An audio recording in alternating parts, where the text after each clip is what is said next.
What is going on, y'all? My name is Gravely, and in today's video, we are going to be breaking down the top 10 best primary weapons inside of Destiny 2 PvP.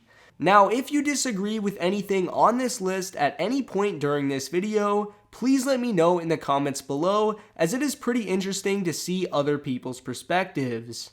Also, if you don't see a weapon that you thought should have been on this list, chances are I probably did consider that weapon, it just didn't crack the top 10. But without further ado, let's get into the top 10 best primary weapons.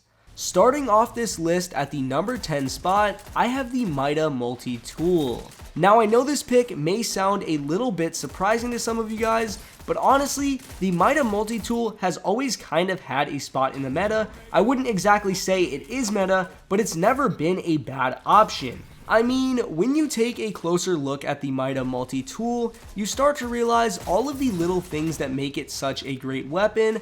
Not only does it increase your movement speed, but it is giving you radar at all times, and it also has a 0.9 second time to kill, which, just to put that into perspective, 120 hand cannons have a 1 second time to kill, so if you are landing all of your shots with the MIDA multi-tool, you can often outduel 120 hand cannons. Also, it is very possible that MIDA becomes a very dominant weapon next season, as they are changing its catalyst to give it no distractions instead of outlaw. Now, if you guys don't know what no distractions does, it decreases the flinch that you take by 35%.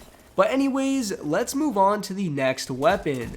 Coming in at the number 9 spot, we have the former king of hand cannons, the Ace of Spades. Now, even though 120 RPM hand cannons are extremely dominant in the current meta, Ace has managed to hold its own because it is pretty unique for a 140. The two really great things that Ace has going for it is that when you have the Memento Mori perk, you are able to one headshot 2 body guardians, which is extremely powerful for a 140 hand cannon. And then the other thing that Ace has going for it is the fact that it does have 2 tapping potential when you combine Memento Mori with something like Hedrons or an Empowering Rift. Not to mention, the Ace of Spades does have the highest range stat for any 140 in this game. However, that doesn't necessarily mean it has the most range, because even though it is stuffed with pretty much every perk in the game, Rangefinder is not one of those perks. You guys have to keep in mind, Rangefinder tacks on an extra 3 to 4 meters for 140 RPM hand cannons. Ace will probably start becoming a more popular choice next season after the 120 range nerf takes place. Moving on to the number 8 spot on this list, we have the Trials of Osiris Pulse Rifle, the Messenger. Now, I'm sure about 99% of you guys watching this video expected to see the Messenger on this list. And the reason why the Messenger is on this list, even though pulse rifles aren't really meta at the moment, is because of the Desperado perk. Being able to 2-burst people at a staggering 540 rounds per minute is just absolutely insane. I will say I do expect a Desperado nerf in the future, simply because of how strong the perk currently is. Think about it, if somebody gets Desperado and you hear them shooting a messenger going, you are getting the hell out of there, you are not challenging them, otherwise you are dead. But until a Desperado nerf actually happens, you better believe the Messenger will remain a top choice in PvP. Moving on to the number 7 spot on this list, we have arguably the most iconic hand cannon in Destiny history, the Last Word. Now, if you are a PC player that plays mouse and keyboard, you may disagree with this one, as I've heard that the Last Word really is not too good on M&K. But if you are a console player, there really isn't a better weapon to pair with a sniper rifle. I've even seen people pair the Last Word with a shotgun like Felwinter's Lie. I really wouldn't recommend doing that, as those are 2 close range weapons, but if you just want to absolutely rush the other team, go for it. Also, the Last Word can secure a 3 headshot kill in roughly half a second. Coming in at the number 6 spot, we have the best 140 hand cannon currently in Destiny 2, the Palindrome. I do believe that next season, the Palindrome may be even higher on this list after the 120 range nerf takes place. But even as of right now, if you do have a God Roll Palindrome, you should be able to compete in the current meta with relative ease. It is also worth mentioning that the Palindrome does roll with the Thresh perk, which is an incredibly strong perk, and if you are willing to sacrifice Rangefinder, you can make some pretty cool builds with a Thresh Pally. At the number 5 spot, we have our first 120 hand cannon on this list, and that is going to be the True Prophecy. Now, what's kind of funny about the True Prophecy being the lowest ranked legendary 120 RPM hand cannon is the fact that it actually might be in the top 2 next season after the Quick Draw nerf takes place. You see, the only thing that really holds the True Prophecy back as of right now is the fact that it does not roll with Quick Draw, but once the passive 100 handling boost from Quick Draw is gone, then your Steady Hands and your Igneous Hammers may not be as powerful. And to add on to that, the True Prophecy has a very healthy perk pool at the moment. You can get rolls like Rangefinder Time Payload, Rangefinder Explosive Payload, Rangefinder Rampage, Rangefinder Elemental Capacitator, Opening Shot. Like, you can get so many great rolls on the True Prophecy, and it is going to be a lot more valuable next season. After the True Prophecy, the second lowest ranked 120 hand cannon is going to be the Bottom Dollar.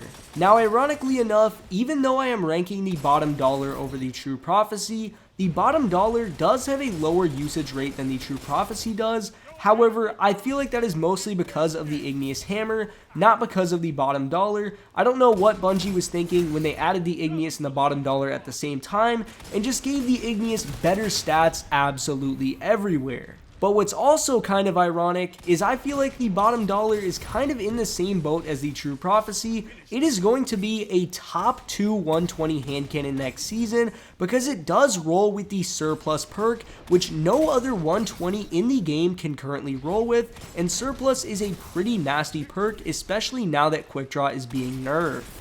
Continuing the list at the number 3 spot, we have the Iron Banner hand cannon, the Steady Hand. What makes the Steady Hand the best 120 hand cannon currently inside of Destiny 2 is mainly the perks that it can roll with. You see, the Steady Hand can roll with things like Quick Draw Iron Grip, or Quick Draw Swashbuckler, or even Quick Draw Snapshot, which are all 3 insanely strong rolls. The Quick Draw Iron Grip roll is mainly for those players who just want an extremely consistent 120 hand cannon. The Quick Draw Swashbuckler roll is mainly for those people who want to go for 2 taps, and then the Quick Draw Snapshot roll will probably be the best roll after the Quick Draw nerf. The only thing that could really make the Steady Hand better is if it had Rampage instead of Swashbuckler, but Swashbuckler really isn't half bad. Moving on to the number 2 spot on this list, we have the Trials of Osiris hand cannon, the Igneous Hammer. What makes the Igneous Hammer the best 120 hand cannon currently inside of Destiny 2 is not only its great perk pool, but the fact that it just flat out has higher stats than every other 120 in this game. The absolute god roll Igneous Hammer at the moment is a Quick Draw Rampage roll. After the nerf, I would probably expect that god roll to become the Killing Wind Rampage roll or the Quick Draw Snapshot Sights roll. You could really go with either or. Both are going to be extremely strong after the 120 range nerf and the Quick Draw nerf.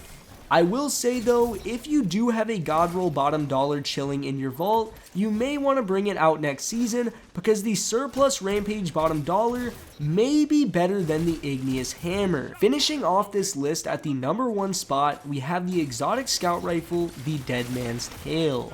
Now, I'm not gonna lie to you guys, the Dead Man's Tail does take some time to get used to, but once you get used to it, this thing is absolutely disgusting. It has a much faster time to kill than a 120 hand cannon and is pretty much never going to be affected by damage fall off. Another really great thing about the Dead Man's Tail is that it does have the opportunity to roll with random perks. The one you guys are seeing in this video is a Vorpal Weapon Dead Man's Tail. I really enjoy using this roll, and in the upcoming clip, you guys are going to be able to see me just absolutely tear through a Silence and Squall and then just destroy a Chaos Reach. The Vorpal weapon on this thing is no joke. You guys can see right here, he pops his Silence and Squall, gets absolutely melted. I walk off to the left over here. This guy's going to jump up, pop his Chaos Reach. He gets absolutely shredded, and none of those were headshots. this thing can absolutely melt supers with the right roll. But anyways, that is pretty much going to be the end of this video. If you guys did enjoy it, I would greatly appreciate it if you left a like and a comment letting me know what you thought. And if you really enjoyed this video and would like to see more from my channel, make sure you subscribe. Anyways, it's been Gravely. Peace.